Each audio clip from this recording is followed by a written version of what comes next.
Live. All right.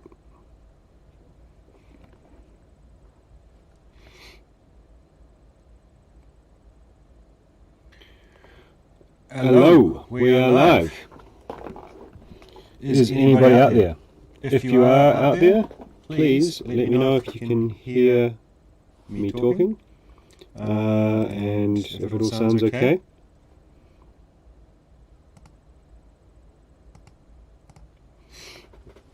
Not too loud, not too quiet. Hopefully, anyway, that's the plan. Or not distorted. Sometimes it gets like that.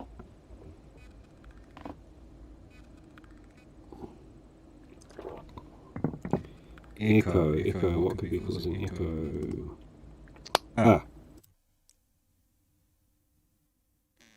There we... Now, no echo?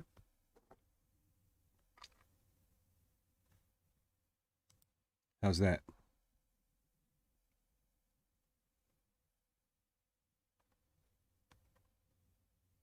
That should be fixed, I think. I've just disabled the...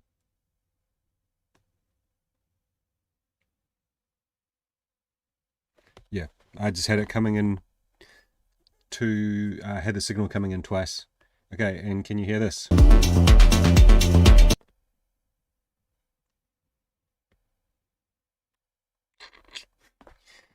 Hope everyone's good and had a good weekend. I'm exhausted. I played at one of my favorite clubs yesterday, well, Friday night, Saturday morning. Sisyphos in Berlin. It's like, yeah, it's one of my favorite clubs to play. Like, the crowd's always so good. It's I was playing in like a little, I don't know, it's small little hut, like called the Wintergarten. It's like maybe fits 200 people max, absolute max, maybe 150 people. Always so fun. I was playing after Mihai Popovicchio. It was really cool. Hadn't seen Mihai since like before the pandemic, so that was really nice to catch up. And yeah, just had loads of fun. But I had, in order to play that set, I like woke up at 3 a.m. and then I was actually planning to go back. A friend of mine from Zurich was playing there last night. The club opens, for anyone who's not from Berlin or hasn't been there or anything, the club opens on Friday night at like midnight and closes like Monday afternoon. So they have DJs on rotation non-stop. So a friend of mine was playing last night at like midnight, I think, and I was gonna go back because it's pretty close to my house. It's like I ride my bike there, and it's like 8 minutes by bike or something like that if I bike really fast. Yeah, but I was like sitting on the couch, kind of waiting, and then woke up at like around midnight and just went to bed. I was just dead. Yeah, but it was super fun. And on next Saturday, I'll actually post that set, or it'll stream live on Ibiza Global Radio for the Bondage Music Radio Show, which is yeah. So like I do Bondage Music Radio on Ibiza Global Radio once a month, and I recorded the set, so we're gonna put it on there, and then I'll post it on SoundCloud later as well. Anyway, just wasting time so while some people join. Anyway, so we should probably get into this. Got a few tracks to get through. Yeah. What was Ian? You were saying in the chat that hopefully one day you'll be in the Richie Nelson. Ever played in Netherlands, Belgium? Yeah, I've played in Netherlands a bunch of times. I should be playing there again during ADE, so that'll be cool. There's always lots going on during ADE. Haven't been for a few years for obvious reasons, so will be nice to be back. Belgium, never been there, so if you know any promoters in Belgium, email me.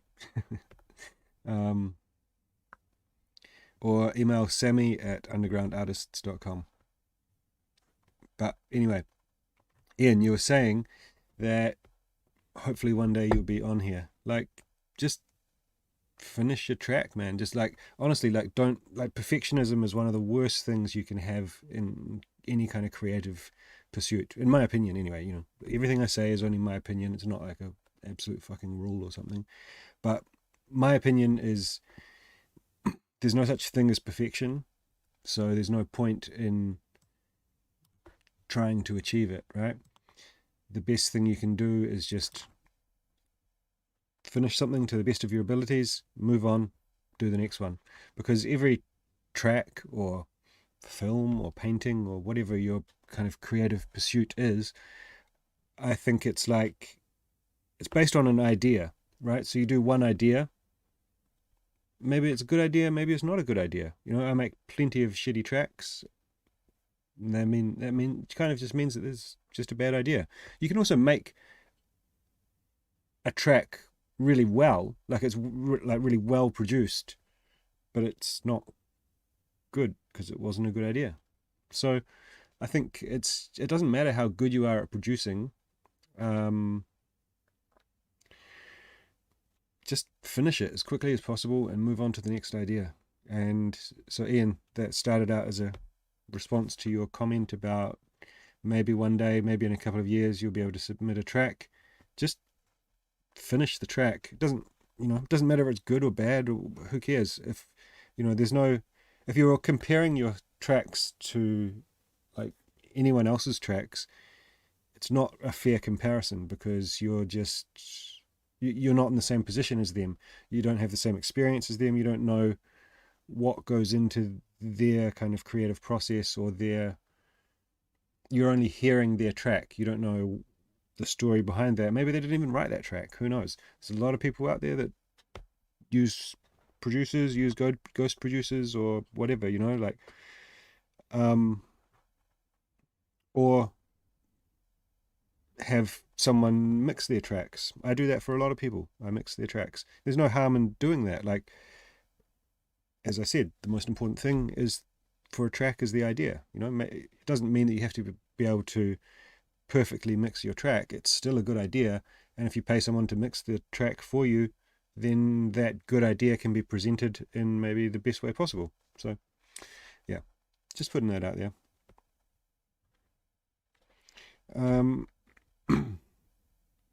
Anyway, we should probably get on and listen to some music. If you don't mind playing techno. Yeah, I'll bring my biggest kick drum, Richie. Yeah, I mean, I like to consider myself a pretty diverse DJ, but within certain boundaries. I would play some music that's considered techno, but I don't really consider myself a techno DJ. When people ask me about like what kind of music do you DJ, I just say house music. Some of that might be like considered techno, but house is that's my wheelhouse. So anyway, enough about my DJ career. Book me. Enough about my DJ career. Let's listen to some music. We've got a track here from... Okay, before we listen to music, I want to point out one thing. Most of these tracks were named like terribly. So I had to go through and write the names. Now, maybe that's just because you're sending them to me and you're being lazy. All right, I get that. But if you're sending out demos and it doesn't have your artist name in the demo, or it doesn't have like a track title, it just says like March 22 Tech House or something like that. Like, let's say you send that to your favorite label and they download it, and they've got a folder of the demos that they're listening to, and they're like, oh, whoa, this Tech House March 2022 is amazing. I want to sign that to my label. But you haven't put your name in it. Then you create the system where they have to either go back and search through their emails to try and figure out where it's come from, or they just go, oh well, that's a shame, would have liked to sign that, but it's too hard now. Probably the latter happens, So just, I'm not saying like, I'm not trying to tell people off saying like, you didn't name your tracks properly.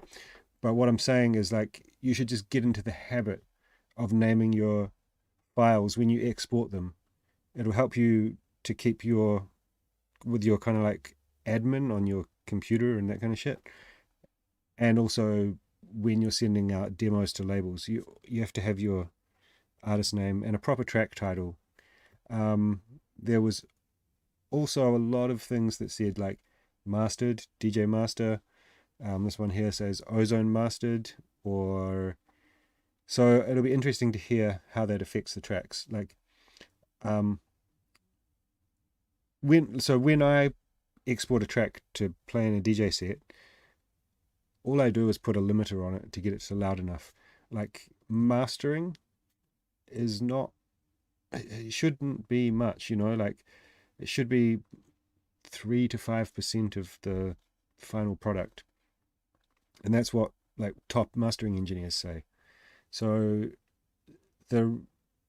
your mix down should sound really, really good, ideally, like I wouldn't say, if you're feeling like, oh, my track's not perfect, but they'll fix it in mastering, that's really the wrong mindset to have.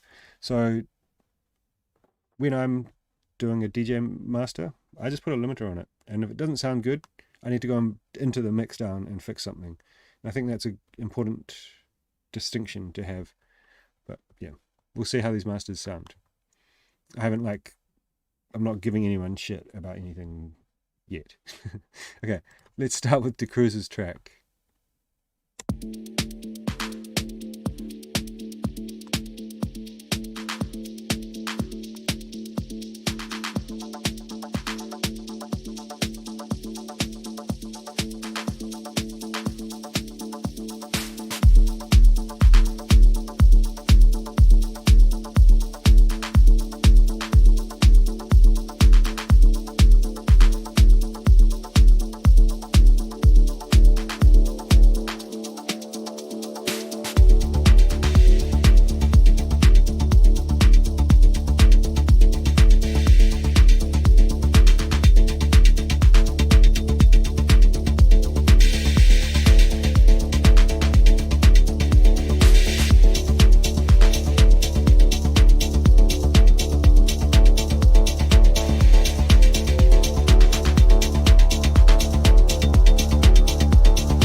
that was really cool, man. It's got some issues, but in general, I think really cool. The sound design was really good. I mean, or sound selection, I don't know. The arrangement feels like it's not really finished. I don't know. To have a track in this style that's like 5.5 minutes is a bit odd. But there's no reason why you can't. Like the, and then yeah, this kind of outro part, I just skipped through it because in the waveform it looks like it's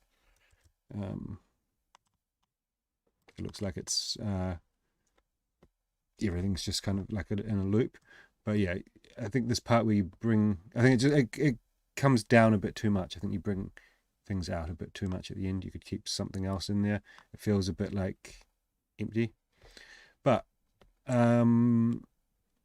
in general, like really, really cool, really like engaging, which is great. There's some issues with the kick and the bass, just in terms of volume, I think. Like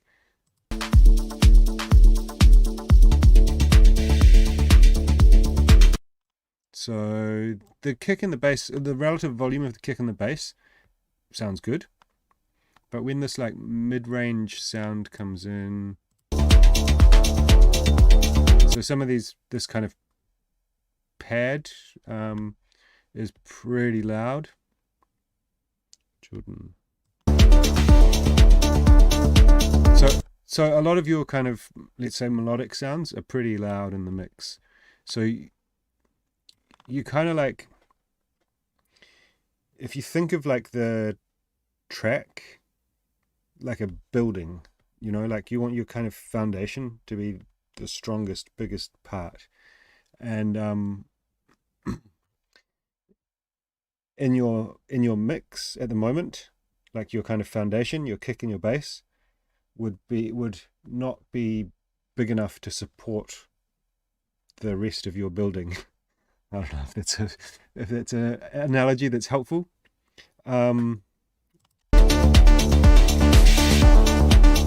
So it's just kind of overpowering everything.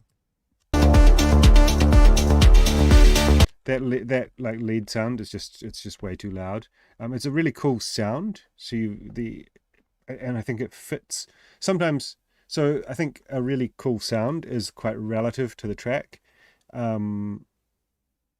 So it works really well in the context of the track. And I think, yeah, just turn that down a bit, man.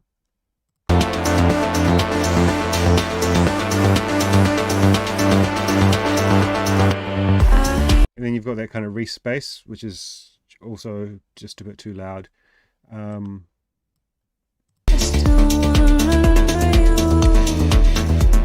Same with the vocal, bit too loud. And then this, like,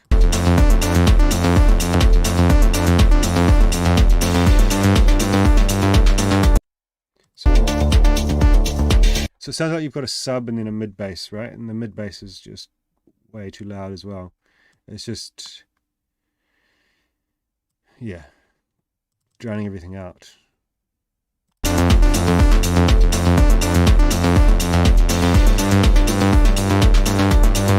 So you can kind of see it in the spectrum here between, what's that? Yeah, 140 hertz up to 2K. It's just like all blown out.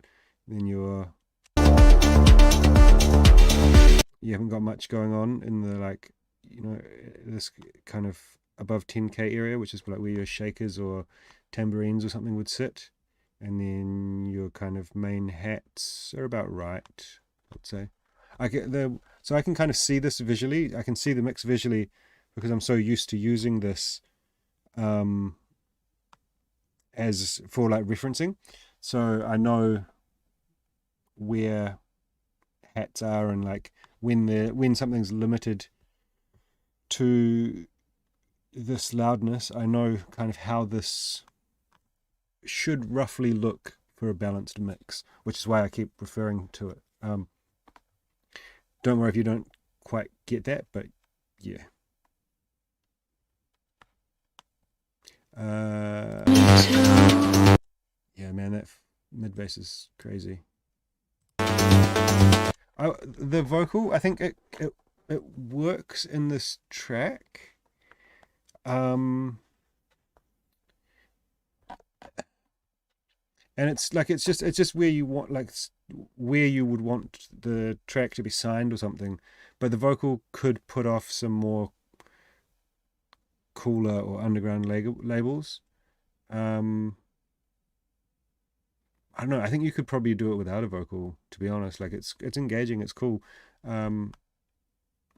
but it's not bad. It's just going to kind of create. People are going to have an opinion about it, whether they like it or not.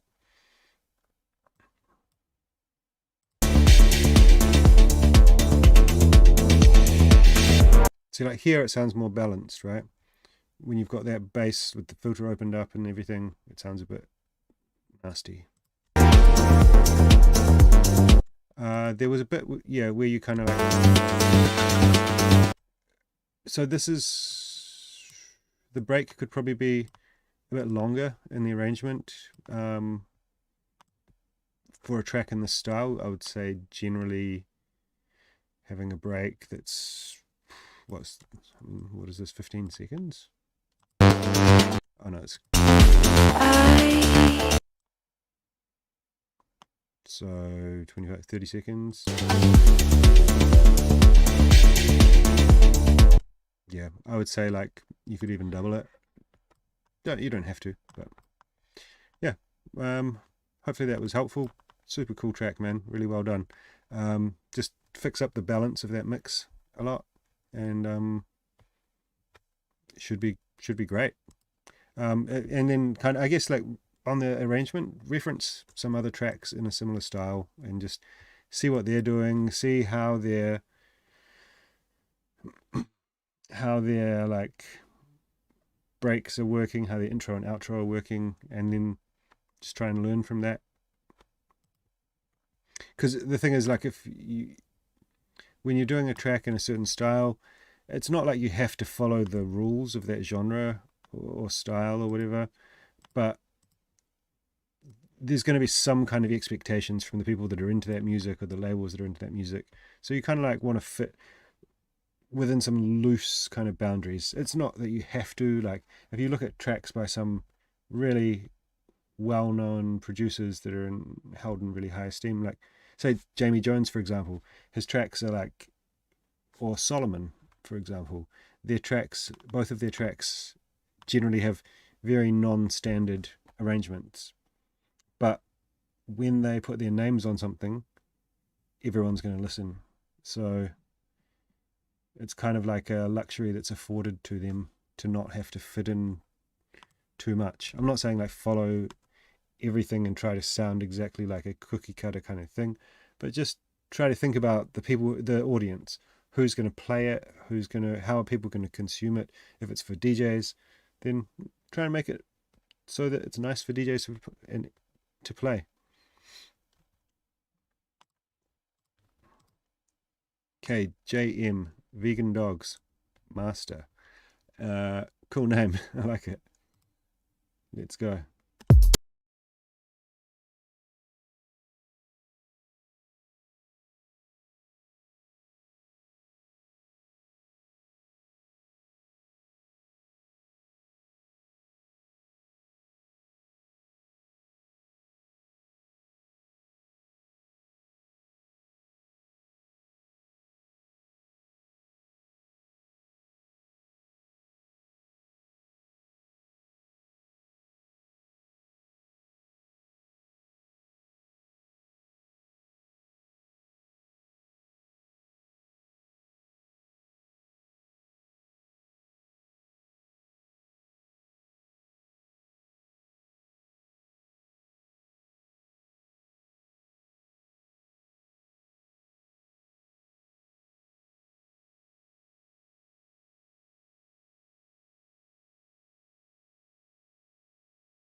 JM, really cool track, man. Really unique vocal. I think you're definitely onto a winner there.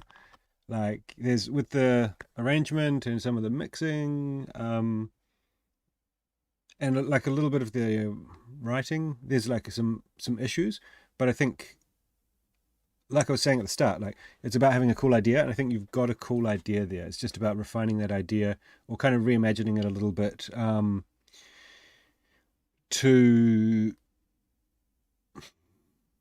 kind of work as best as it can. Like so the vocal is really cool, but like the track is all has got vocal through the whole thing, and you start the vocal really early in the arrangement, right? So, and which means that you're then repeating the vocal a bunch of times, but it's this kind of like monologue story type vocal, right? So what you could do is break it up into sections and then kind of like put those throughout the track. And then you could bring in like another melodic element. Something that might work in this is like an acid line or some kind of chord stabs, some pads, just kind of basically just get an alternate type of lead, right? So then you can kind of alternate between a vocal section and then a melodic section and a vocal section, and that's going to allow your track to remain interesting over a longer period of time because it's kind of changing and switching things up. It's also going to have another main element which is going to create more engagement for the listener. Now also, like, if I'm playing this track, I'm going to be mixing in up to here. So like this vocal makes no sense having it here because no one's going to hear it, right? So what I would suggest is like also so in the arrangement, like take your blocks so separate your vocal into blocks that make sense together, where you're kind of telling that part of the story, and then you can have a break and then tell the next part of the story with the vocal. And then between those sections, you can kind of take those bits of vocal and create some like effects or bits that kind of tease the vocal, or use like one of the words as like a one shot and put some delay on it or something like that. So there's like the essence of the vocal is there, but it's not like just speaking at the listener the whole time. In terms of the mix, like you've got the vocal really loud. There's some really cool effects on the vocal.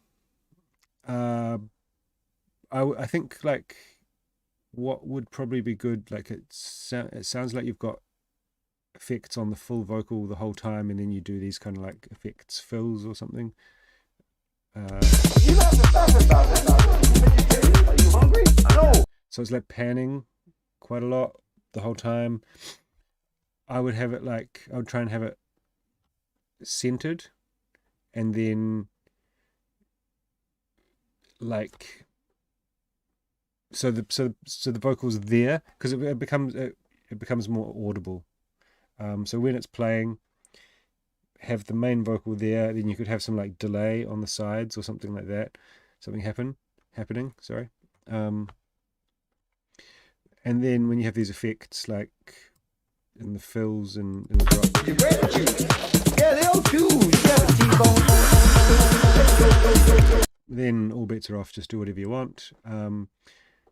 But yeah, that would be my suggestion. It just makes the vocal more audible, more clear if you have it kind of going down the center. You can have a layer. I've got a video where I talk about parallel processing vocals. So that's the way I generally process my vocals, is I'll have like an almost dry version of the vocal going straight down the center, and then I have like reverb and delay and stuff which is actually being sidechained by the dry vocal, so you get this kind of combination of having like a really clear solid vocal sound while also being able to have quite loud audible effects on it. So maybe go check that video out if you're interested. in terms of like your, say, the mix of your drums and the drums and stuff sound really cool. The bass sounds cool. It sounds like the kind of let's say the percussion is a bit louder than the kick and bass. I can actually see right now in the waveform that like the kick has quite a strong transient, but the sub is not as loud. So, and then looking at the hats are quite loud. So there's just a little bit of tweaking, I think, in the balance between your drums and your kick and bass. You saw the dog yesterday? It's like a mix, like Wolfhound with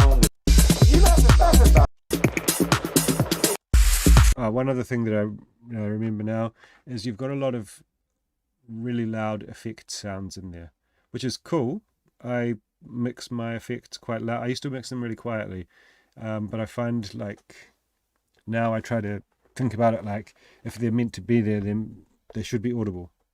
And they create more impact when they're loud. But I think in this case, some of them are a little bit too loud, especially things that have in the high frequency, like crashes and stuff. If you make them too loud when you play that track in the club, it's just going to be really harsh.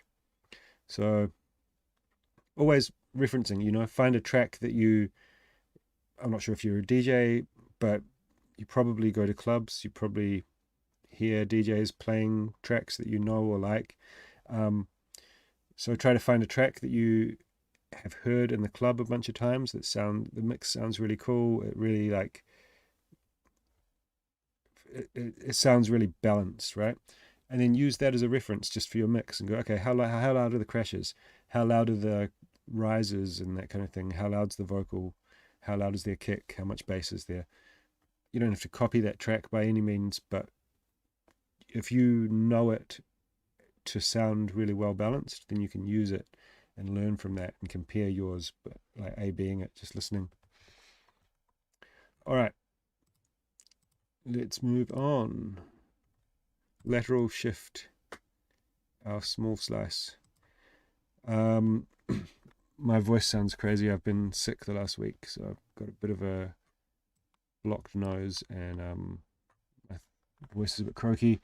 If I start coughing and dying. Okay, this is 10 minutes. We are not going to listen to the whole thing. I'm going to skip through this a bit. But let's get going.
All right, Lateral Shift. Really nice tune there, man. Apologies that I had to skip through it, but you know, we don't have all day to listen to your 10-minute opus. um, I'm just joking, by the way. Although for current trends, it's quite a long track. Even though when I first got into DJing, I was playing more progressive house and tribal house and stuff, and most tracks were this long, but times have changed. People's attention spans got shorter. Maybe the drugs have got weaker. I don't know.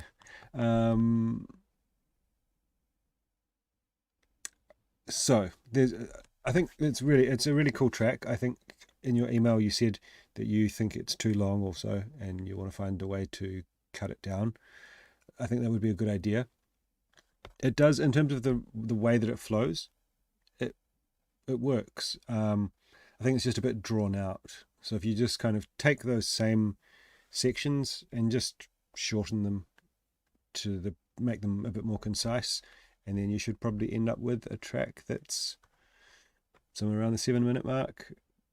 By today's standards, that would generally be considered quite long already.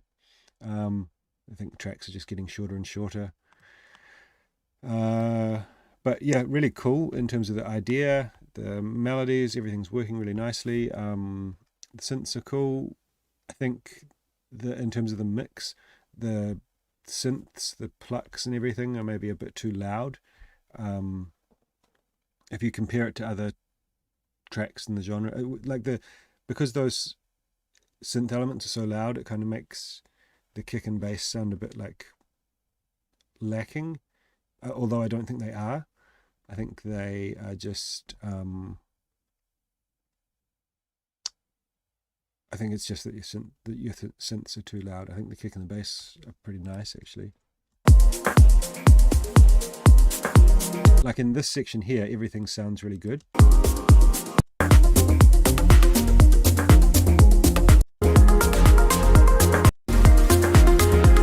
And here, yeah, these sounds just get a bit loud, and that could be, so everyone that wrote that their track was mastered, I left master in the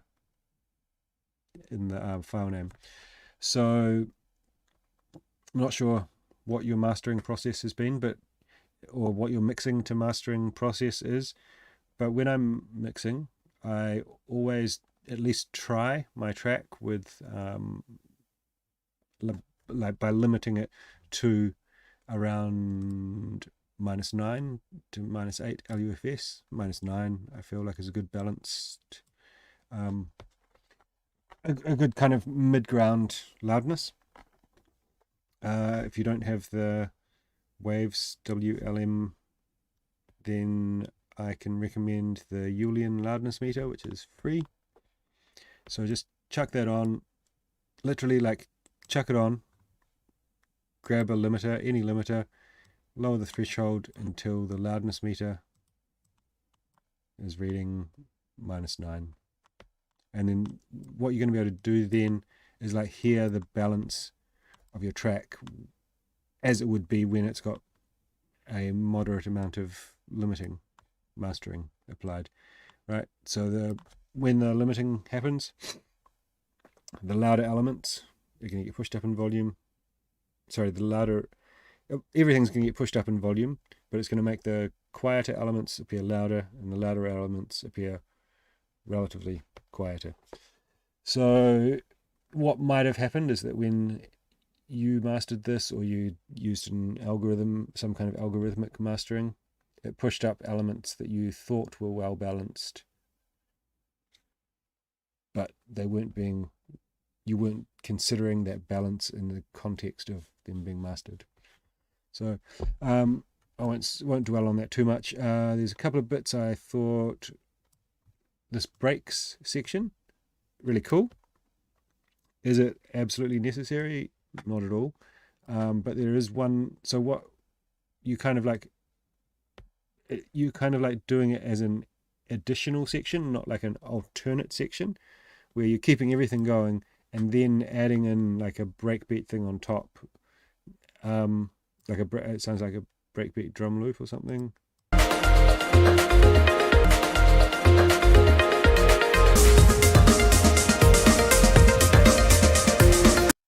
So what I would suggest there is that you kind of drop into that, take away a bunch of that melodic stuff like you have at this part here, I think. And it's going to create more dynamics in the arrangement. So like kind of drop out all the melodies and stuff, and then just have this breakbeat section, maybe with the pads in the background or something like that. And then you can drop into the main break. And then you've taken away all those melodic elements, so then you've got the opportunity to bring them back. So there's two things in the break that could be. The break, in my opinion, is not really working, and I'm going to explain why I think it's not working.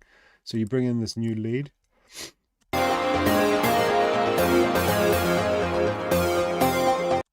You build it up, and then you build it down. So it's creating tension, it's creating excitement, and then you build it down, and then you bring in some snare fills, and as you're building the lead down, and you bring in this snare roll, and then that tapers out, and then you wait for a bit, and then you just drop back in. So you're like doing two things to build tension, but you're not capitalizing on that tension. You're just letting it kind of like fade away. So yeah, I think the best thing to do here is just to make a decision of what you want to do, because both things can work. They can work together. Just reference some tracks that you like, that you think have great, fantastic breakdowns, and also maybe try thinking about what it is you're trying to achieve and how to achieve that. If it's like you want to create like this massive tense build up and then slam back in, then do that. If you want to kind of do something else, then do that. But I think this here, some tracks will do this. They kind of like build up and then peter out and then drop back in, but you're not dropping back in with anything super special or different or contrasting, or like it's not like you've built it up to this point and then you leave this section and the listener is going like, oh, I just want it to fucking drop, and then it drops and then they go, yeah. It's like you wind down to this bit and then it drops and they're like, yeah, okay, cool.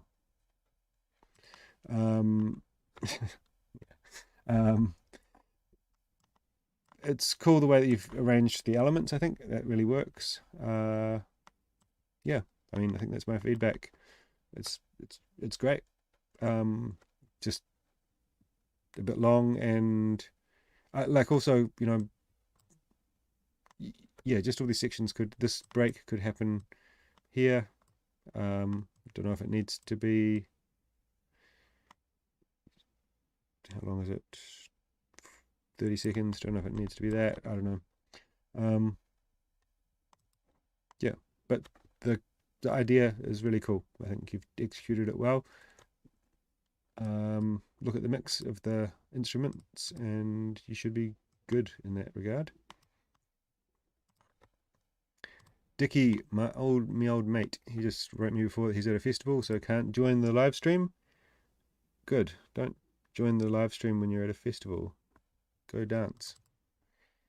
Go get wasted with your mates. I don't know. Whatever you're into. But sitting at a festival on your phone, watching a fucking live stream is probably not the best use of your admission fee anyway. Let's have a listen anyway.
I like the vibe, Dickie. I like the vibe, mate. I think I think you've maybe are the only person who's sent a track for every single live stream, and I really appreciate that. And I think I commented last time that your tracks have been just getting better and better and better. This one, I would say, is not following that same trajectory, which is totally fine. There's like for literally no one, every track they make is an absolute banger. I mean, I don't know that for a fact, but I would assume, certainly for myself, I make a lot of shit tracks. I think it's so you're doing something that's really, really positive, which I think is like, especially for when people are starting out,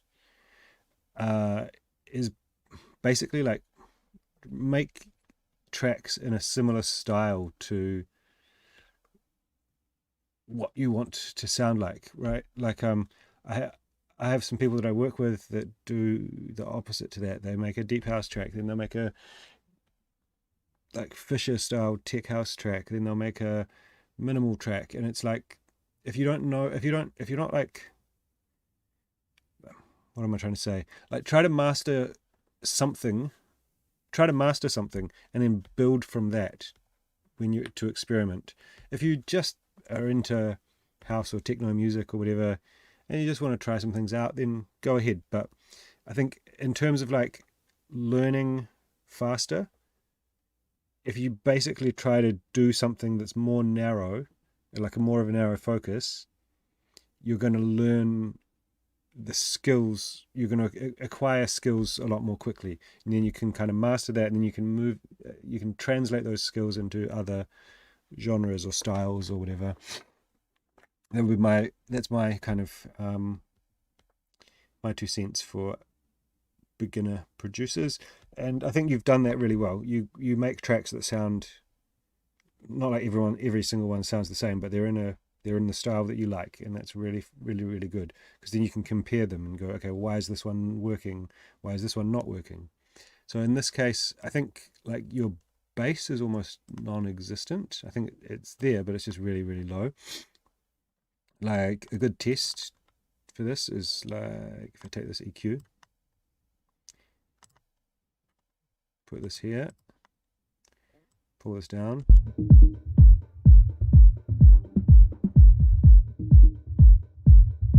Can't really hear your bass, you know. So you want that to be, when you filter out all that other stuff, it's like you're going to the toilet in the club, right? And you can hear the kick and the bass working together, and none of the mids and highs. So if that doesn't sound good, then you need to adjust the balance of your kick and bass.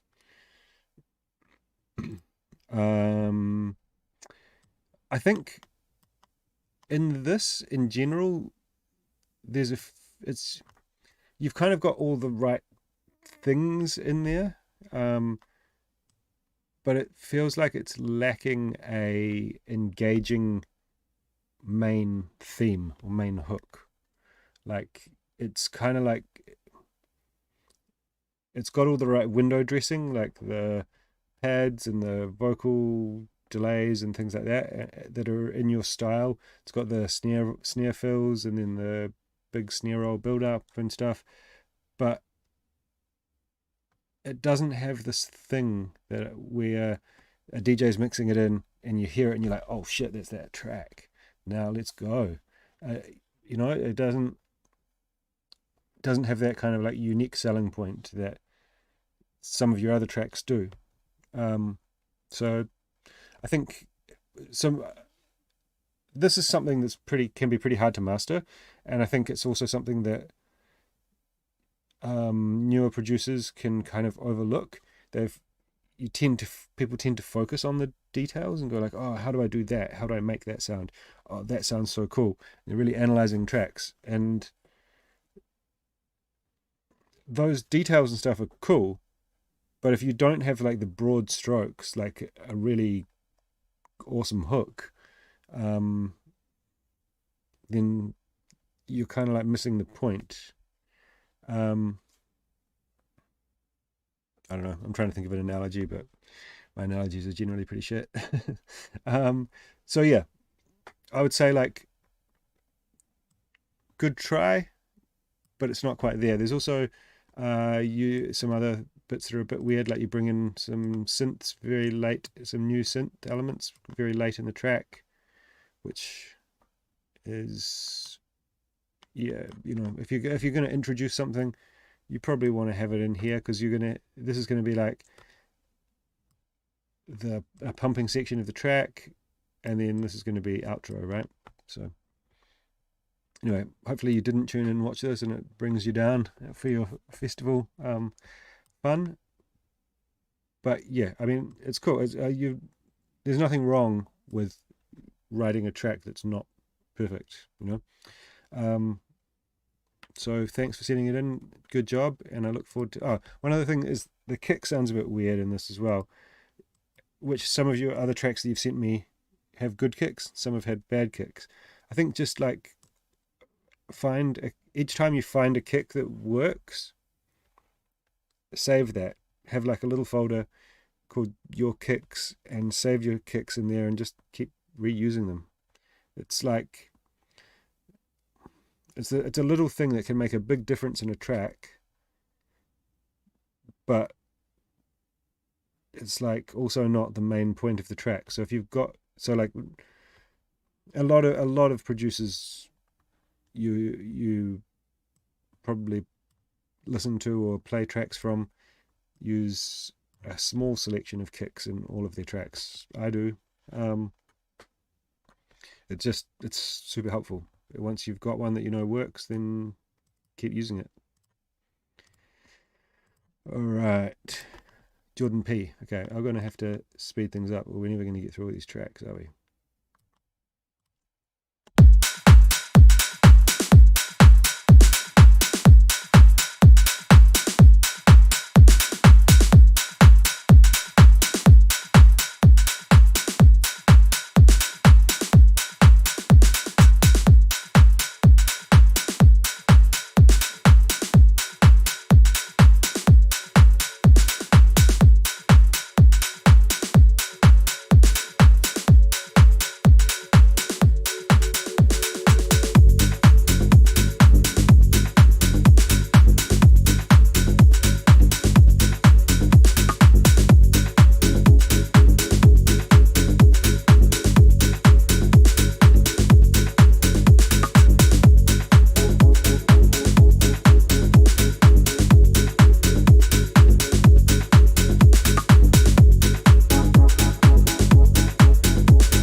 Jordan P, really nice, bro. I'm not sure if this is the name of your track, but idea 280.4. I don't know how catchy that is. It can, it's well, how memorable that is. Well, how easy, how organized that state. If this is how you name all of your tracks, then I would say switch it up. If that's actually the name of the track, then so be it. But I think just I'm not going to dwell on this point too long. But at some point I used to name my shit like Tech House March 2020 or whatever. And that's not a good way to stay organized or have any kind of emotional or psychological connection to the track so you can remember it. Or so now I give every idea that I start working on, if I go to my Dropbox, unreleased, let me just look at this. I don't want to. Okay, I won't do that. Anyway, I've got a folder with sketches in. I'm just not going to go in there because I've got some stuff that I don't want to show to the world in there. I've got a folder of sketches, and every sketch that I make, like if I just spend 2 hours on a track, I give it a name, a meaningful name. That's subject to change, but it just allows me to relate some way to that. It just helps me to remember it and give it a personality and give it some kind of direction as well. I find it helpful when you make a lot of tracks. Anyway, moving on from that. So I think like in terms of like the elements that you've got there, really cool, working really well. It's got all the stuff that it needs. Something I get asked a lot is like, what should I add to my track? If it's got this many things, there's nothing to add. Like at this point you'd be looking at things going, is that absolutely necessary? You've got this, you bring in this like quite cool riff.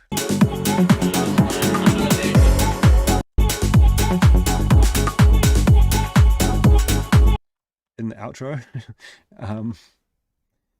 Like for DJs, most of the time, especially in like like most DJs, especially playing this style of music, are not mixing out at the last minute. They're probably waiting till this drop, and then around here starting to bring another track in, and then most of this part doesn't get played at the least. Sometimes they might not even play that break or whatever, but anyway, so this is a cool element. It works really well. You could introduce it earlier in the track is my whole point about that. So something that I noticed with pretty much all of the elements in your tracks is they come in and they just sit. There's not really a lot going on with them, so you can create a lot of like dynamics in your track and in your elements in general if you just automate them. Just bring like the highs up and down with a filter, add reverb, delay to wash them out, make them get bigger, whatever, take that away to make them feel more dry. But when you kind of bring an element in and it just sits there statically, like you've got these chord stabs that come in, they're really cool, they're really nice, they fit in the track, but they're pretty static. Your bass line, when you drop it in, so this actually the whole kind of intro, let's say up to 1.5 minutes, I think you could do that. You could be a lot more conservative with the way you bring in your elements. So you're starting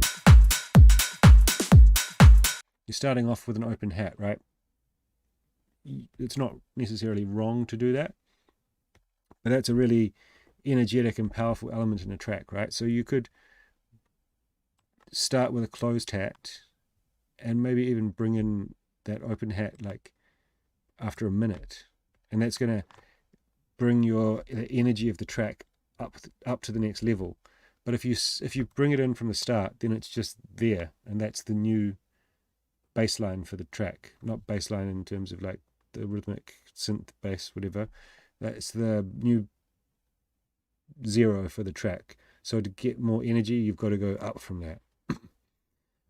If you have that closed hat or shaker or something there, then you can add the open hat. Then you've also got the opportunity to take the open hat away and create dynamics in the arrangement. You bring your bass line in. Is it here? Filter that down, man. Get it subby, and then you've got the opportunity to bring some of that mid-range in, bring it out, play with it.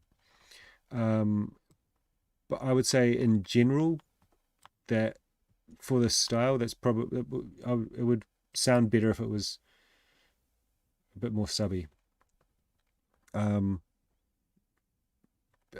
But then, yeah, obviously you have the opportunity to automate that.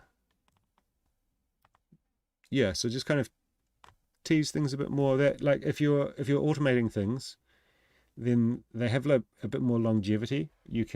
So if you just bring an element in and it sits there, it gets boring much quicker, right? If you bring that bass line in and it's subby, and then you're kind of like every 8 bars or something, you're like automating up the cutoff and it's coming up a bit, and then you drop out the kick and then you bring it back in. That introduction of that bass line is going to keep the listener sustained for a lot longer, right? Then you bring in those chords and you bring them a little bit filtered down, and then you every 8 bars or every 16 bars or something, you filter them up a bit, add some delay, some reverb, drop out the kick, and then it's just like creating just something that's more interesting and engaging to listen to. You don't need to add new things. There's some stuff that I really like in the track, like you add this piano chord on some of the drops, is it? I'm not sure where it comes in. That's really cool, adding some depth. One thing I will say is, like, is it in the main break, you bring in this horn. Cool sample. I mean, it sounds like a loop. No problem with that. Maybe you recorded it, maybe you played it, doesn't matter. It's cool. But let's see on the spectrum here. So you can see on this, I'll use this one. The vocals happening here, right? Now we go to the horn bit. There's not really space. The vocal and the horns are overlapping. So the vocal's there, and when the horns come in, it's not like in terms of key frequency clashing with the vocals. They're just trying to occupy the same space. So it washes out the vocal. You can't hear what the person's saying or talking about, and it takes away from the horns. So, I mean, I honestly, I don't know if you even need the vocal in the track. It's cool in the kind of spacey, atmospheric way that you use it earlier.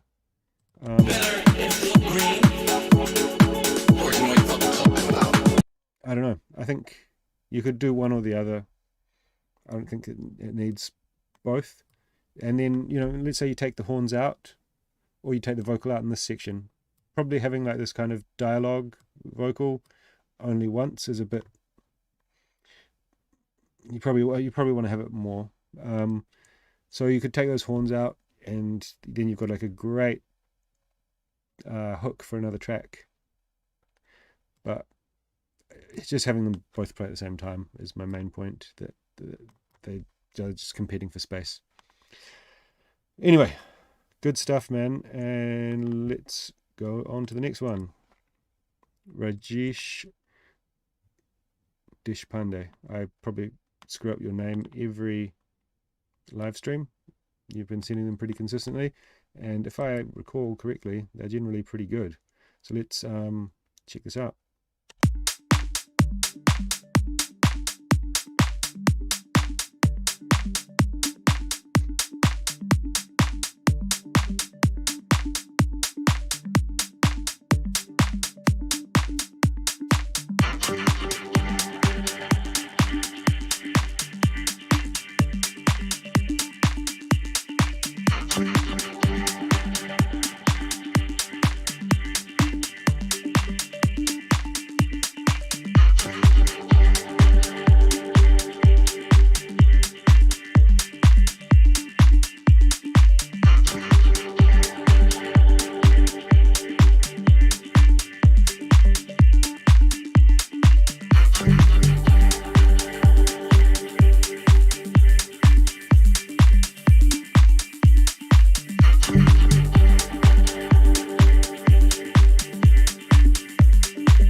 Man, this is really cool. I love it. Yeah, you've done a really good job again, dude. Are you releasing music? You should be. The last couple of tracks that you've seen have been really, really good. There's a couple of things with this that I think could be improved, but like, this is just really going to be like nitpicky stuff, because I think you've got all the right elements. The way everything flows is fantastic. The sound design, sound selection is really good. The vibe is just absolutely spot on. So I think some of the elements could be like the same feedback I just gave to Jordan P. Some of the elements could be worked a bit more. Just really try and squeeze that last 20% out of them by using some effects and automation and that kind of thing. Now the bass, let's see where you introduce that.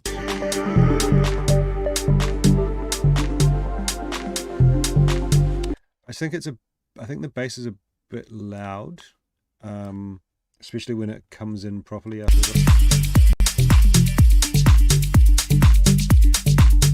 Not a lot too loud, but maybe try bringing it down by 2 or 3 dB. You could also try like making it a little bit more plucky, just a really small amount.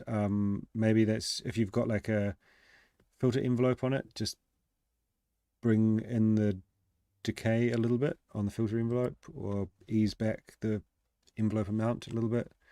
And then yeah, and it also sounds quite stereo. I could be wrong, but let me chuck a utility on here.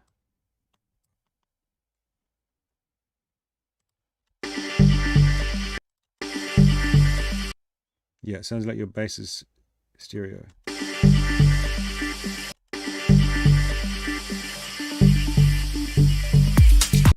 Maybe it's just the low mids. Anyway, it sounds a bit weird. Like in the mix, it sounds like it's not super solid, like in the subs, but it could just be like that the low mids are stereo and it's putting me off. I don't know. And it could just be that it's a bit loud.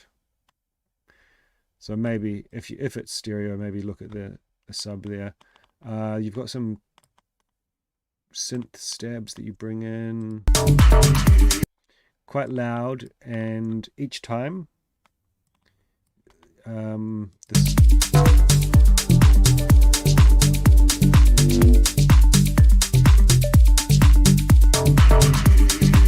so each time the different stabs and stuff play, they're all kind of the same. Like there's not automation on filters and that kind of stuff that was really distinct. So that's what I mean by working things, get them extra 20% out of them, automate every little bit, sometimes send it to a delay, sometimes send it to a reverb, just create more out of what you've got there, and it will just like bring this whole other dimension to the track, I think. But in general, dude, really, really sick. Love it. Luca Pensa by my side master. Got another long one here, so I'm gonna skip through them a little bit now going forward because I see we're running low on time. Apologies to anyone. I guess I talked too much shit at the start. If we have to go over a few minutes, we'll do that, but let's just get going.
damn, dude.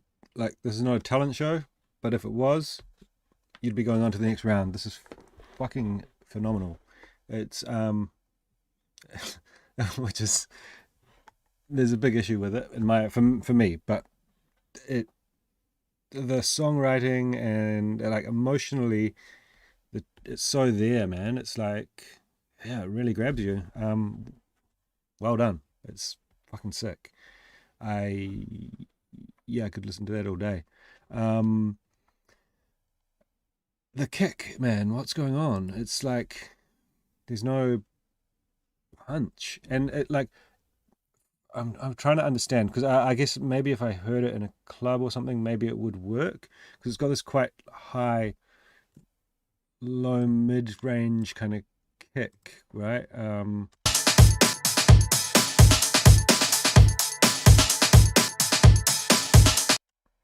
So it's kind of, yeah, it feels like it's lacking some sub.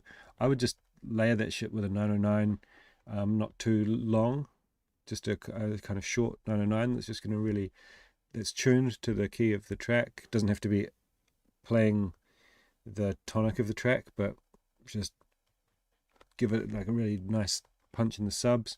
I can understand, because I think you aren't sidechaining the sub to the kick.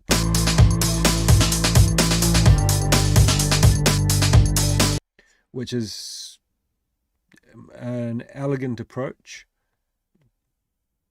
but I think it's, I don't know, just for me it feels a bit, I think if you had some more sub in that kick, the whole thing would just punch a bit better.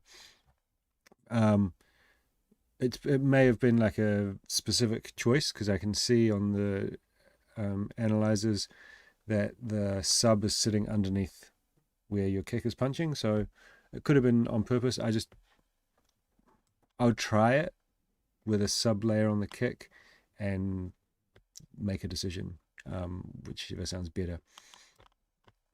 About the sub, I think you could hold off on introducing that like mid-rangey layer, or maybe you're just opening up the filter. I think you could hold off in this part here. And thanks, Chris, for tuning in, bro. Have a good one. I think you could hold off on bringing it in here. You know, I wouldn't say you'd need it. And then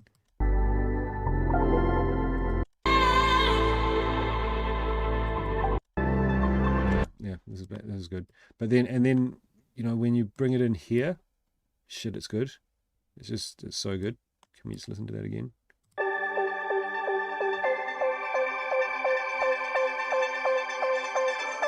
So listen to this, guys. In the background, he's got this little kind of plucky thing that's building up. There's tension building in here.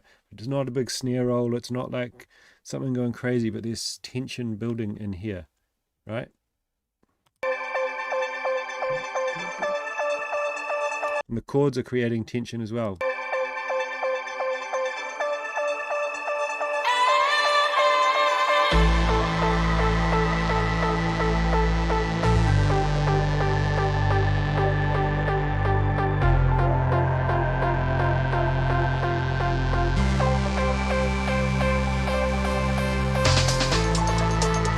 So good, so good. Yeah, man, sort that fucking kick out. And yeah, I just think you're giving away too much there. I think you could get away without.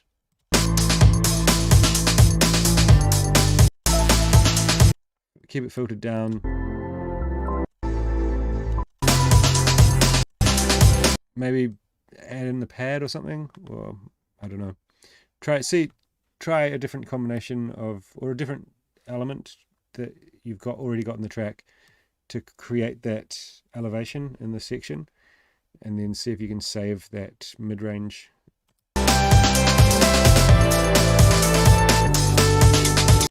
Yeah, anyway, next one.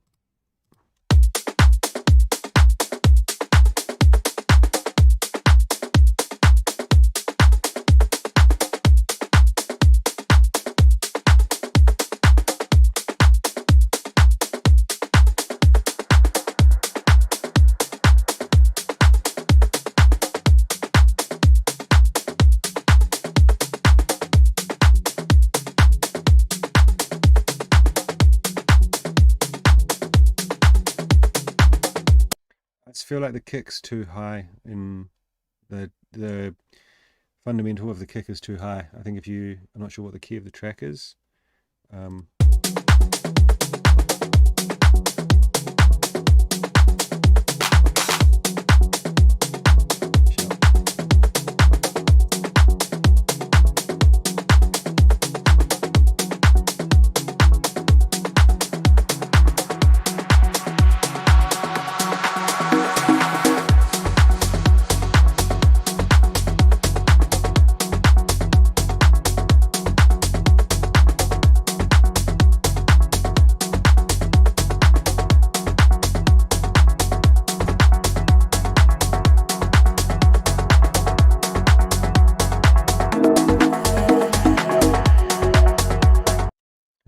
There was a bit there where I can see the bass.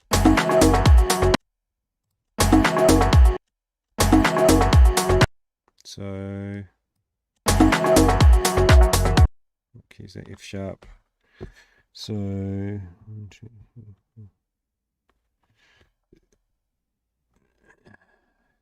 if I'm right, and your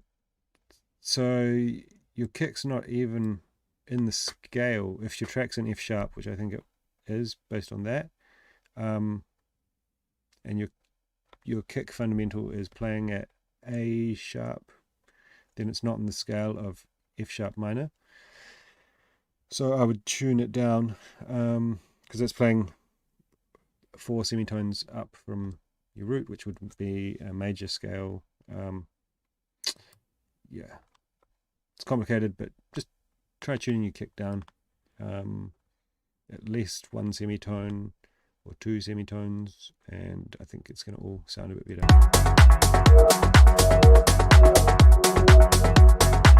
The kick's going to have a bit more body and punch.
Bro, so sick. I absolutely love this. It's really, really well done. And you've got kind of like you've used your elements really well. You've got automation on them. They're creating tension in subtle ways, and then you kind of bring things in at the right time, bring them out. That creates dynamics. If you fix up that kick, it just sounds really boxy and a bit weird at the moment. But I think we're going to jump on a call soon, so maybe we can figure that out on the call or something. Now your break,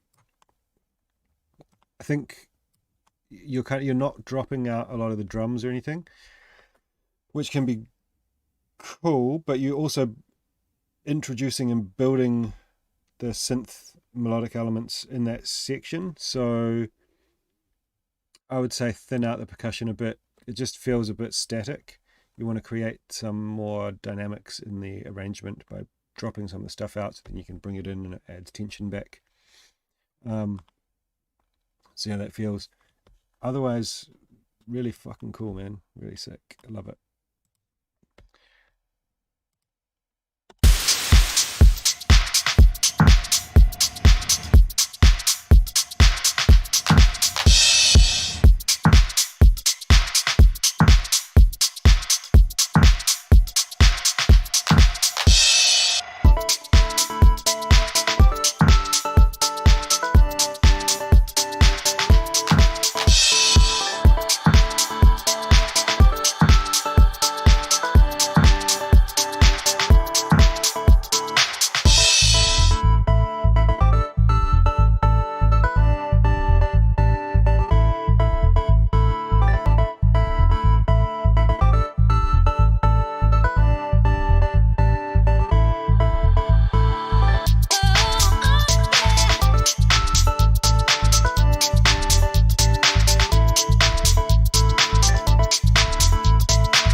Alright, so I feel like this, it doesn't really feel like a finished track. It feels more like a sketch of like playing around with different ideas, which is totally fine. That may be what it is. Maybe it's a finished track.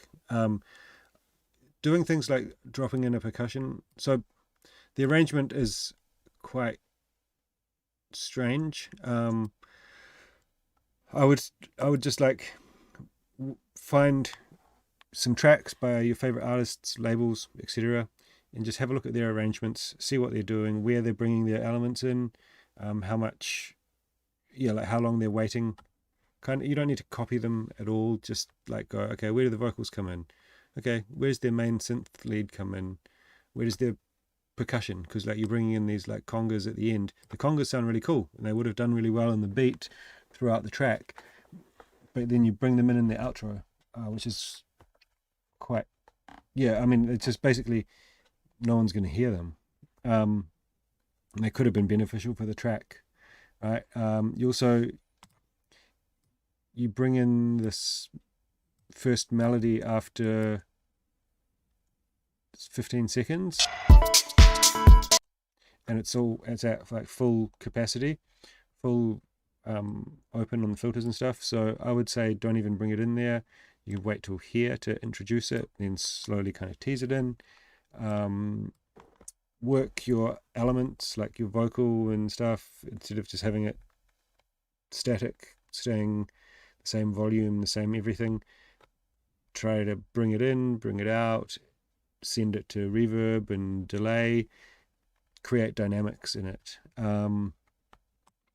Your drums, I think you could benefit from just like it sounds like you're making like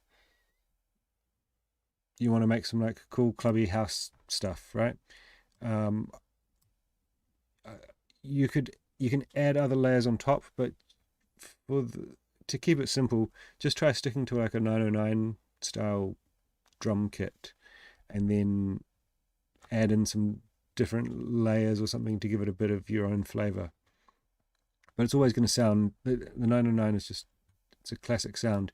Or 707, also like a combination of those kind of things. You've got this quite weird snare sound. I think just a 909 or 707 clap would work much better than that. It's kind of like, it's quite a long snare sound. It sounds a bit awkward with the drum groove. So just having that really like familiar, crisp 909 clap sound will be like perfect in here.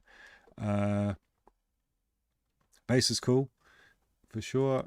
You've got this quite loud crash sound which comes in at some odd times, and it's just really loud in the mix. It could also do with some reverb on it to help it kind of tail off and sound a bit more like it's in, like the whole mix is in a space. That'll just help to separate it from the more in front elements like the drums and the synth. If you add some reverb, it'll kind of put it more in the background. You bring in a second melodic sequence, which is fine, but it's playing in a similar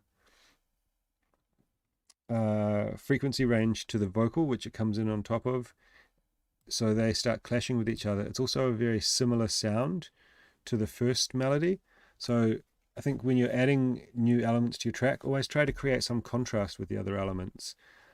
Try to think about why you're bringing them in and what they're supposed to do, because none of it's like bad by any means. It's not wrong. I think just like keeping it, keep things different. If you're going to bring in something different, it should be different, not too similar to what's already there. Hopefully that's helpful. I think we're also going to do a call, so maybe you can see if you want to try any of that stuff and do some changes before we have our call. If you guys want to talk to me about your tracks, get feedback, I do mentoring sessions either as part of my Patreon tiers, or you can email me through the link through the email in the description of the video, and we can jump on a call.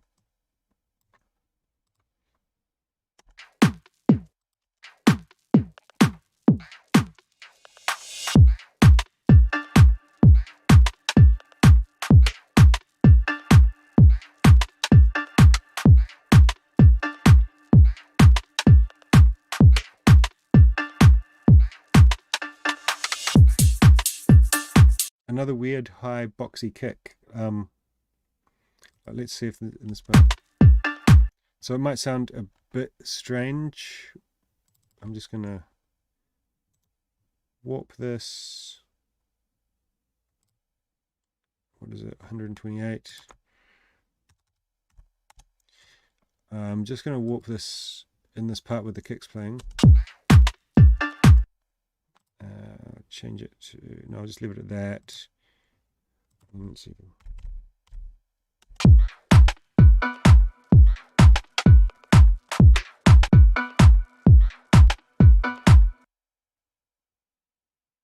Maybe even one more.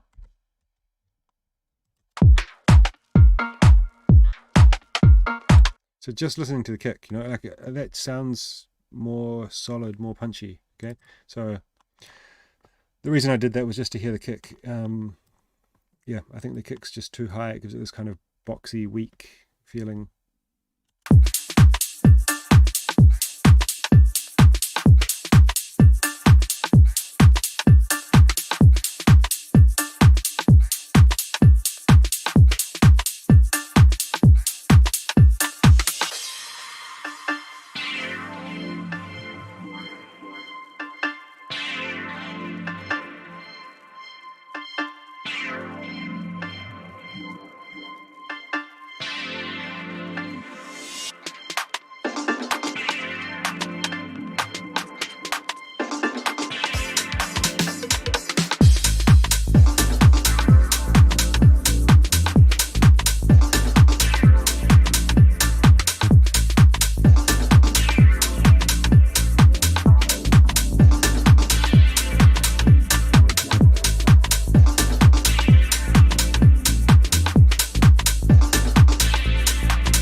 Cool track, bro.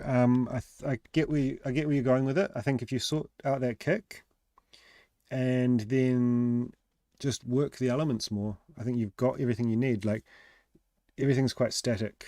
So just filtering things, getting movement in the track through automation, creating tension and release through automation. You know, that vocal that comes in could be really interesting if you just mess around. And this is super fun, you know, like mess around, figure out how crazy you can get it, and then like that's your kind of the point where you can get to.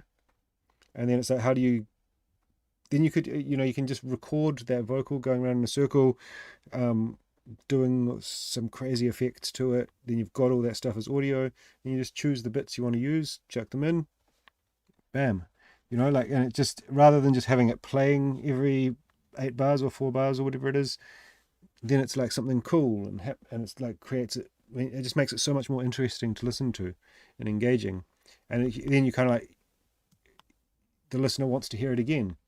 So what you've done now, it's not bad, but it's just not really adding to the track. So every element you bring in should be adding and bringing it to the next level. So yeah, fix that kick up, get some automation and stuff going on.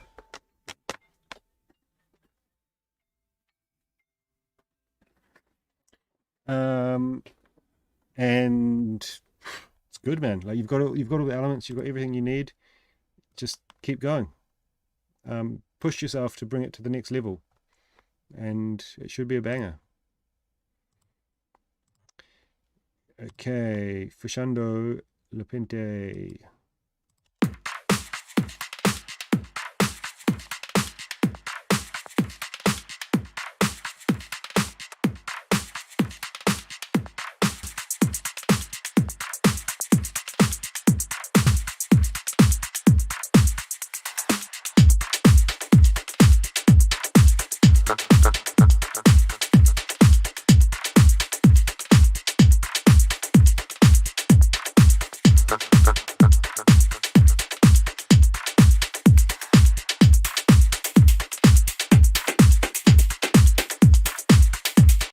some kind of like low percussion, low toms, some congas, maybe just like a single bass hit or something going through this section that's creating some low end interplay between the kick would just make it all a lot more interesting to listen to.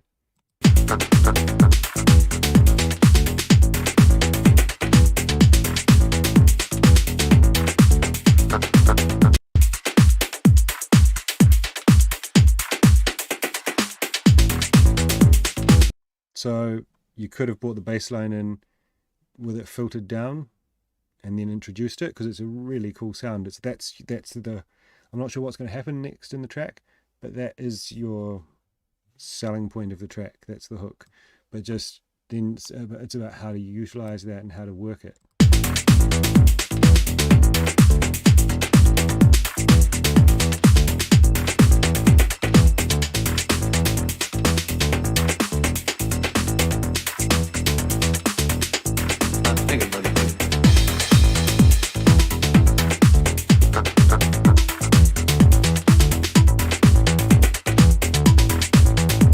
Really nice synth element. It's working with what you've already got there.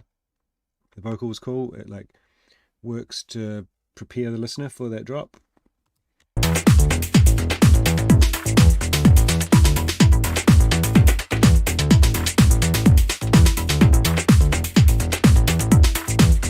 This kick, I feel like a broken record, but this kick sounds quite high tuned to me as well.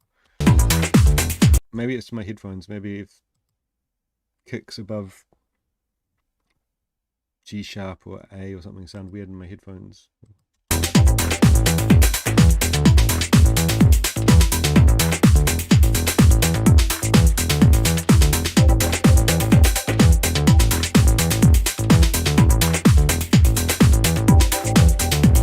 Really nice sound that you just brought in there.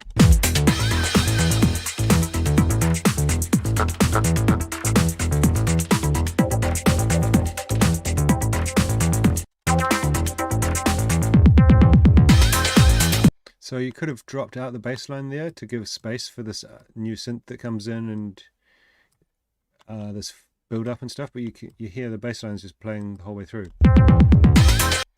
It's not a very elegant way to do it. So the bass line, like I said at the start, it's the hook of the track for sure. If this was executed properly or executed to a high level, the bass line would be the thing that people are going like, fuck, how do I make that bass line? Man, it's sick. You know, it would be one of those tracks. But it's at the moment you've just got the bass line playing and it's not even like coming out when the kick drops out, or so even though it's like the star of the show, it gets boring, you know? So you want to keep it interesting.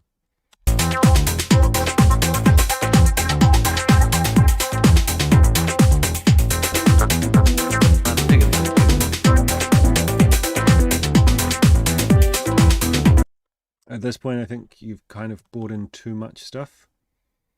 I think if you keep with what you've got going, because the bass line's so strong, it's got so much mid-range, it's got so much personality, all this other stuff is actually detracting from that now. So these chords could be something, or this melody could be something that you could bring in a break, take out the bass line, bring this in. It's quite in your face and quite present. So you could build that up, filter it up, add a lot of reverb and delay and stuff, and then drop back into like the kick and the bass line, and it's going to be so satisfying for the listener. And it's all, but this has got enough personality, enough like presence that it's going to be engaging when the kick and bass is gone, you know.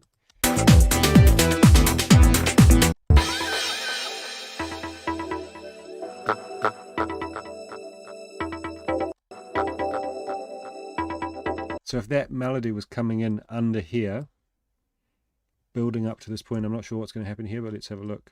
If it was building in up to that point and then dropping back into the kick and bass, I think that would be fantastic. Because at the moment, this is very, like, so I don't normally play too much kind of minimal stuff, but when I was playing after Mihai yesterday, I played more minimal stuff, and I noticed that you need something there, like having a track that does this for 30 seconds, it just loses people's attention. They're like, all right, what should we do? Let's go get a drink, or, you know.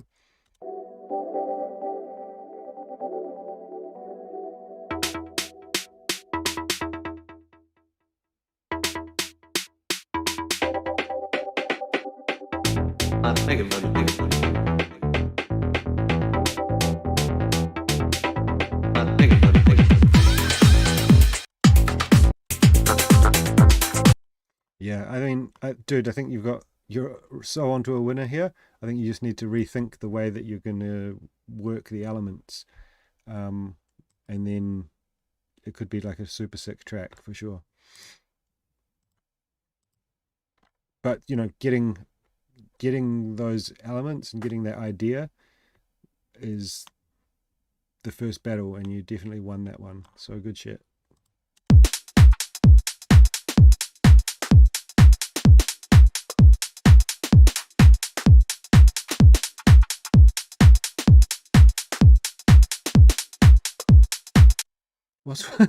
What's with all the high tuned kicks? I don't know.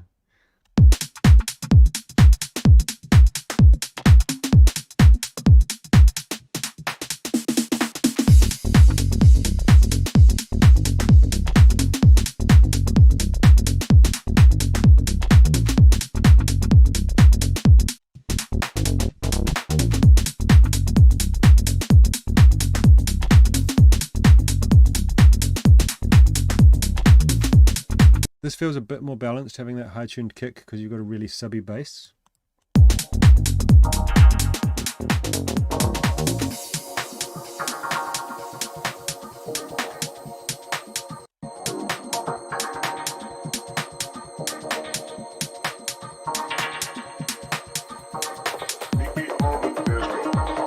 So in this part here, if you had, maybe it could be a different element, maybe it could be the same bass playing some different notes or something, but just like every couple of bars have some kind of like sub fill, I think that would maintain a lot more interest, or even create, like, people would, in the club, people would be like, yeah, you know, because it's not, you've got enough in here to keep it interesting, but it's not really, it's just there, it's just happening, you know. I think if you add in some kind of like boom, boom, boom, boom, like that pushes the low end or something, then it's going to be create a bit more excitement.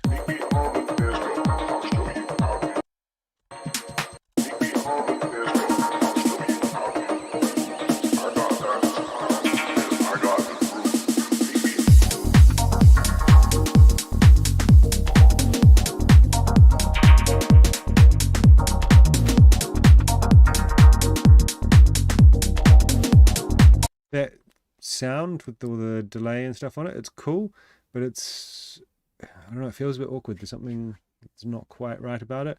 Maybe it's just a bit too loud.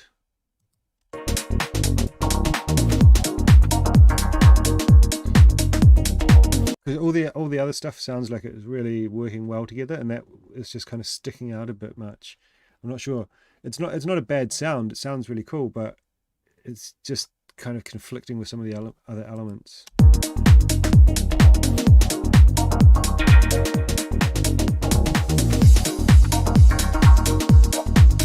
Try muting it and see if it's better. See if you miss it.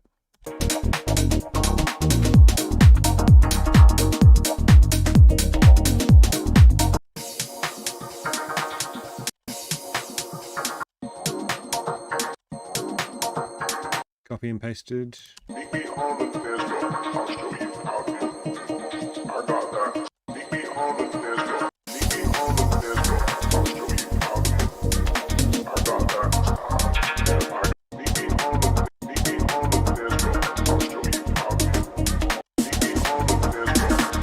So the way you've done the breaks and the build-ups is just a bit kind of obvious, you know. Like, take a listen to some tracks by dudes like Rossi or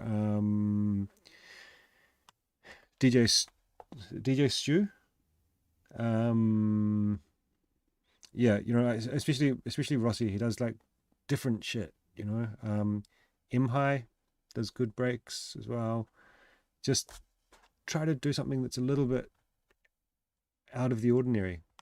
That's not exactly what the listener is going to expect, because there's like, this style is really popular at the moment. There's a million fucking tracks, dude. You want your track to sound different. You like, this is the battle for like up and coming producers. It's like, oh man, I want to sound like artist X or Y, but you shouldn't want to. I mean, I get it, I understand it. You like love what they do, and you like, but if you sound too much like everyone else, then your shit's not interesting. So push yourself to set yourself apart as well.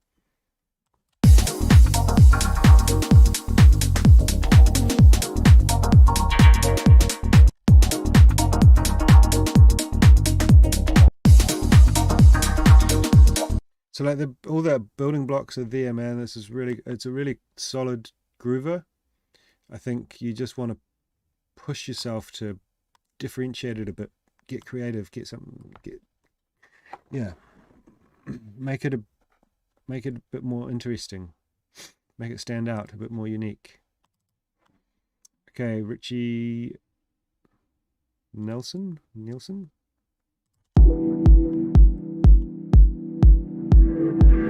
Oh, is this? Yeah. So you've put an ozone mastering on this, and it's really loud. Over mastered, I think. Over limited, especially if you're using ozone.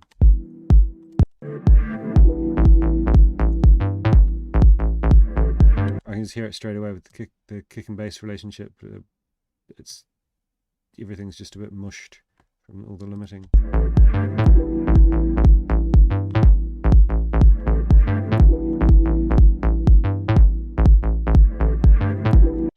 Your bass sounds like it's playing maybe an octave too high, or it needs a sub underneath it to support it.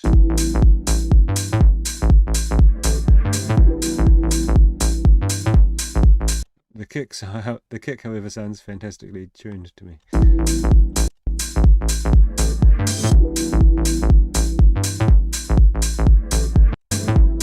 So the bass is really dry sounding, if with a bit of reverb, maybe a bit of delay, some automation on it, it could be really, really cool.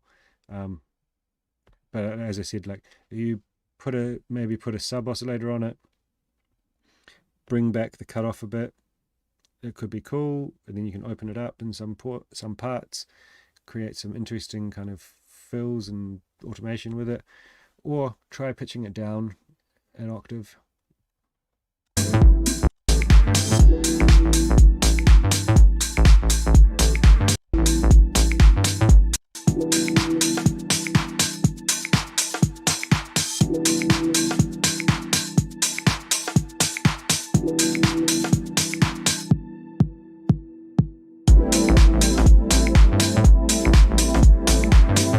So that break there could be a lot more elegant if you just automate some stuff. I like the way that you've done something that's a little bit more unique than the norm, with this kind of like filtered kick. It's not really a fill, but maybe just double the kick up on the last one. But having the sub there, it's still gonna create impact when it drops back in, but it's just going to create a little bit more tension. But this is really good. It creates tension at the end of that break. You know what's going to happen, but you are also like waiting for it to happen. So that's cool, but I think just like it's also hard because the limiting's really bringing up all of the percussion. But it's pretty static in this break here. So if you kind of bring some stuff out, and then you can bring it back in when it drops.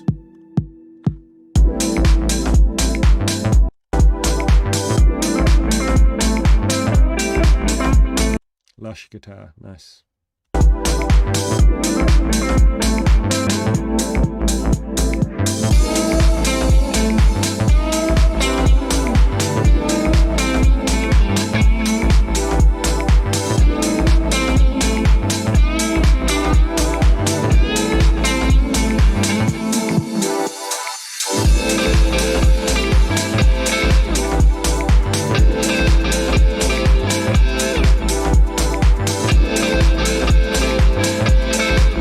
like everything in the track, because of the amount of limiting, everything in the track's just super loud. Like that guitar is just ear piercing. It's really freaking cool, which is a shame.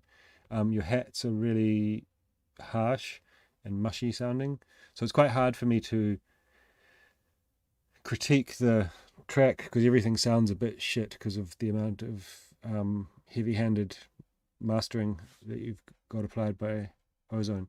So I'm not really critiquing you, I'm critiquing the amount that you put on the automatic mastering. If you're going to use that kind of thing, always use it sparingly. No one's telling you have to be able to master your own tracks, but yeah, just know. So don't use Ozone. That's my opinion. Is just add a limiter, put a moderate amount of limiting on, and go from there. Then you can kind of hear what's going to happen when you've got mastering applied to the track, and you can fix the mix accordingly.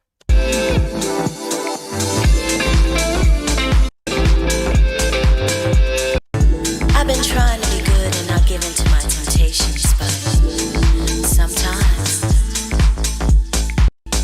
like you, for some sugar. Yeah, I'm flattered, but I won't give in, 'cause you don't know. I think that slapback delay you've got on there is a bit much, but it might be more subtle with because all the delay taps are being pulled up by the mastering.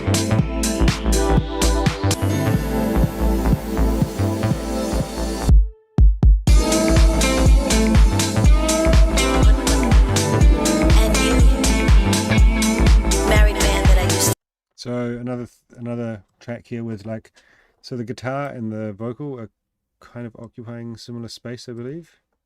Married man that I used to date. Well, we did more than date. I see you over there watching me. Now you're in front of me. I would put them in separate sections, the vocal and the guitar, but I think because the guitar solo is such a strong element of the track, I think the vocal and the vocal comes in quite late. I think it's maybe unnecessary, which is a good thing, a good problem to have, because then you've got a strong element for another track.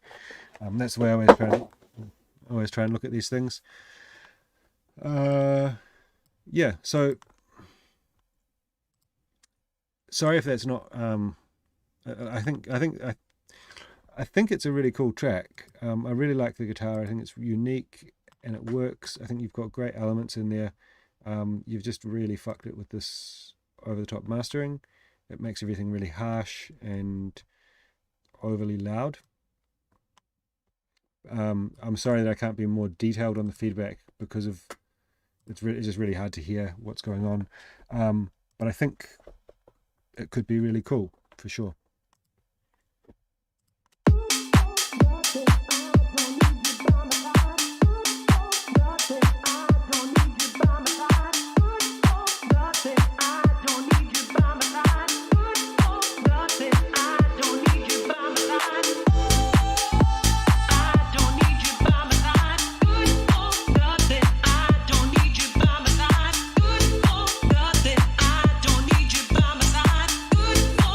Nothing.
maybe the piano is a bit loud or a bit bright. It's just, it feels a bit brittle.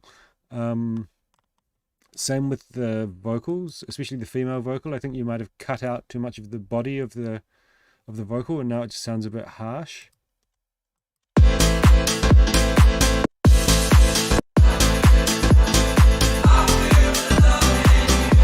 I really like this I Feel the Love in You vocal part. It's really cool.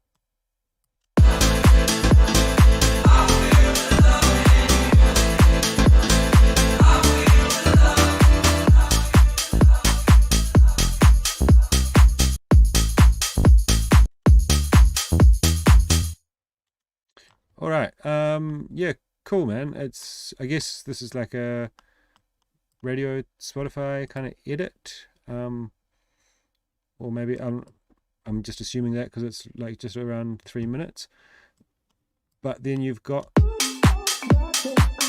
oh no, you've got the vocal there. It's kind of a pet peeve of mine from a songwriting perspective, where there's two like disjointed vocals. It's cool for sure, but it's not very elegant, I think. Yeah, I reckon like it could be, I like both vocals, so again, I think it's a good problem to have. I think you could try and work it with just one, you know, just be a bit more clever with the way that you use them. Add some, have a session where you make effects or make like fills or fuck up that vocal, whichever one you choose to use, and then create some more parts from it, you know, that you can use and have in different sections. Just stretch the elements that you've got in your track. That would be my advice for that one. So I know that was a late submission, and we are already quite far over time, so let's jump into Mark Taylor's track. Marcus Mantis. Hey Dilby, as I said, I may not be up to these guys' standards. It's my first ever attempt at a full track rather than stuck in the loop trap. Hey bro, you gotta start somewhere. You can't, there's no need to apologize for being at where you're at, you know. And you don't need to compare yourself to other people. They've got the experience and the level of proficiency that they've got. You know, you compare yourself to you. So if this track is better than your last track, you're winning, you know. That's not saying that every track has to be good, but there's a point where, you know, you can see, you can value improve, you can see improvements from where you were. No, so okay, let me start that again. Not every track has to be better than the last, but if you look at a track that you did 3 months ago or 6 months ago, you can compare it to that and go, is this better? Then I'm moving in the right direction, you know. Not that you compare it to Artbat and go like, oh, my track's not as good as Artbat's, you know, whatever. I'm assuming, Marcus, that this is your track, Mark Taylor, Marcus, Mark Mantis. Nothing is for certain in this life we lead. Nothing makes no sense, but this is how we breathe.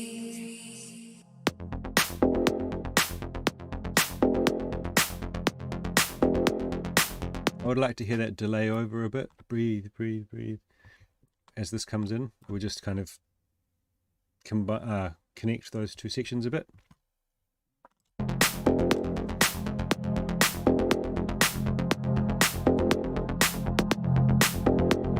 So this bong kind of stabby sound, if you had some delay and reverb and stuff that was being automated on that, it would just give it so much more presence and create so much more, add more value, make it, because it's you've only got a couple of elements here, and they're already sounding really good. So I think just you need to get the most out of them that you can.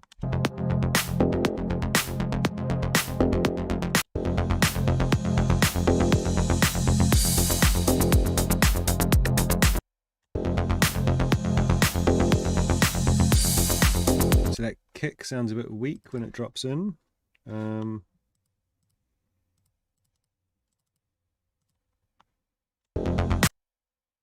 let me just...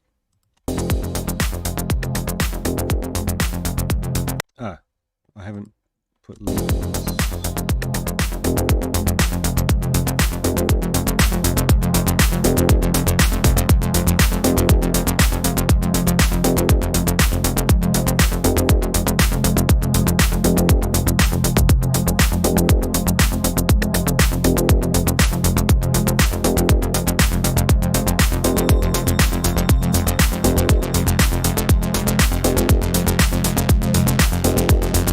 So the bass is too loud, the kick's too quiet. The kick should have a bit more punch. I think it would just work a lot more. So in terms of like mixing for any house and techno track, kick, bass, it works the best. It works the best in the club. It works the best when you compare it to other tracks. Just listen to other artists' tracks, and that's generally how the good ones will be. The kick will be the main sub, and then the bass is working around the kick. This hat's really, really, really loud.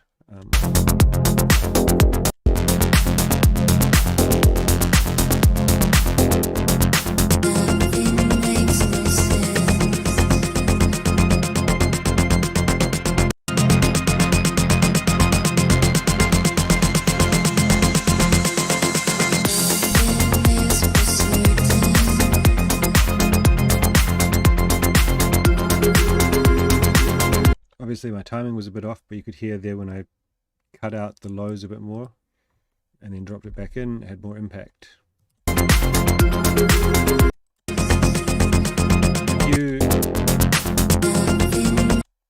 If you make a bit more space for that vocal, so I think the vocal's very emotional, so I think you want it to be playing.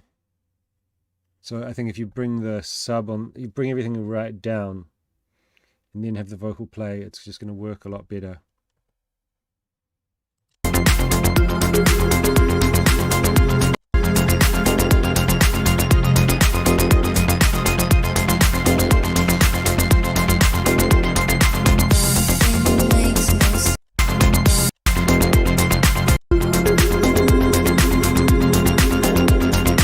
So I think with those elements, these kind of bell mallet type things, really cool element, but it's a bit loud and it's got a lot of reverb and a lot of low end still in it. Again, on that transition, the crash happens, and then all the stuff that was getting quite chaotic there just falls away. If you put some delay and some reverb and stuff and have it carry on a bit, it's going to be a lot more atmospheric and feel a lot more connected.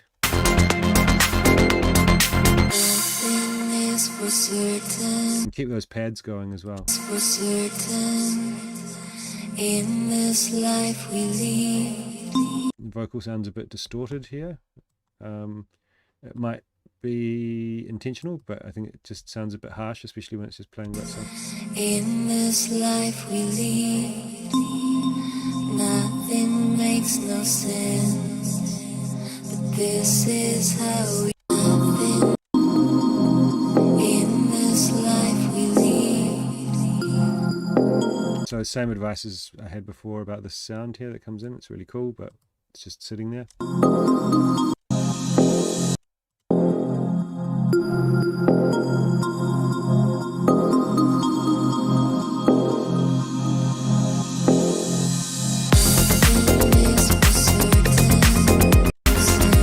I think you've got too many ideas, too many hooks going on in the track. You've got really cool elements, well selected sounds. The mix is a bit over the top. There's the balance between the low end and the high end is a bit out of whack. Everything is really loud, and the bottom end's not there. So I think just like shifting that balance a bit, working the elements a bit more, but you kind of you don't need more than like this bass and the vocal and the pads and stuff. Like having that glockenspiel, bell, mallet, whatever in the break is really cool. But then I think there's just too many things going on. It just try to think about it like, what's the hook? What's the part that people are supposed to remember? And make that the main focus. And then everything else should help to accentuate that theme in some way. And if you've got, just because you put an element in your track, it doesn't mean it needs to be in your track. Just because you spent a week working on it doesn't mean it needs to be in there. You can turn that element off and use it in another track. I do that all the time, and it's like I've said in a couple of these things, it's a good problem to have. It means that you've got more elements that you can utilize later on down the line, you know. I